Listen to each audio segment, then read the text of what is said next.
ആർലേക്കർ അദ്ദേഹം അത് പറഞ്ഞത് നന്നായി എന്നാണ് എനിക്ക് തോന്നുന്നത്. കാരണം ഈ കോൺഗ്രസിന്റെ ഒരു രീതി അനുസരിച്ച് സദസ് അല്ല സർ, കോൺഗ്രസിന്റെ രീതി അനുസരിച്ചിട്ട് സദസ്സിലുള്ളതിനേക്കാൾ കൂടുതൽ ആൾത്തിരക്ക് വേദിയിലായിരിക്കും. സ്റ്റേജ് ഇടിഞ്ഞു പൊളിഞ്ഞു വീഴുന്നത് വരെ നമ്മൾ കണ്ടിട്ടുണ്ട്. പപ്പടത്തിന് വേണ്ടി കല്യാണങ്ങളിൽ വഴക്കുണ്ടാക്കുന്നത് പോലെ ഫോട്ടോയിൽ വരാൻ വേണ്ടി കോൺഗ്രസ്സുകാർ തമ്മിൽ പിടിച്ചു. ഈ വി ഡി സതീശൻ പോയ ഒരു മീറ്റിംഗില് അങ്ങോട്ടും ഇങ്ങോട്ടും പിടിച്ചു. വി ഡി സതീശനെ പിടിച്ചു തള്ളി. അദ്ദേഹം അവിടെ പുതുയുഗ യാത്രക്കിടെ അദ്ദേഹം വേറൊരാളിനെ പിടിച്ച് അങ്ങോട്ട് തള്ളി. എന്നിട്ടാണ് പുള്ളിക്ക് സ്റ്റേജിലേക്ക് ഇടം കിട്ടിയത്. ഇതാണ് ഗവർണർ പേടിച്ചത്. ഇതൊക്കെയാണ് ഇവരുടെ ഹിസ്റ്ററി. അതുകൊണ്ട് തനിക്കിനി അങ്ങോട്ട് കയറി സത്യപ്രതിജ്ഞ ചൊല്ലിക്കാൻ ഇടം കിട്ടാതെ വരുമ്പോൾ ഇത് മാറുകയല്ല. ഗവർണറെ പിടിച്ച് വേണമെങ്കിൽ തള്ളും. കാരണം ഫോട്ടോയിൽ നമുക്ക് വരണം.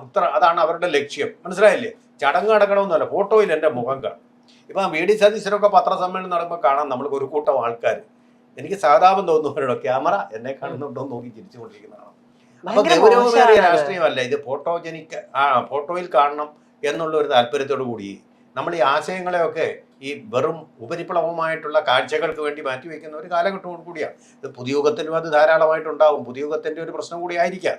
നമ്മളൊക്കെ പഴയ ഞാനൊക്കെ പ്രതിതയല്ല, പഴയ ആൾക്കാലത്തിൻ്റെ ആൾക്കാരായതുകൊണ്ടായിരിക്കും ഇങ്ങനെയൊക്കെ ചിന്തിക്കുന്നത്. പക്ഷേ ഈ പണി അത് ശരിക്കും അദ്ദേഹം അതുപോലെ തന്നെ നിർവഹിച്ചിട്ടുണ്ട്.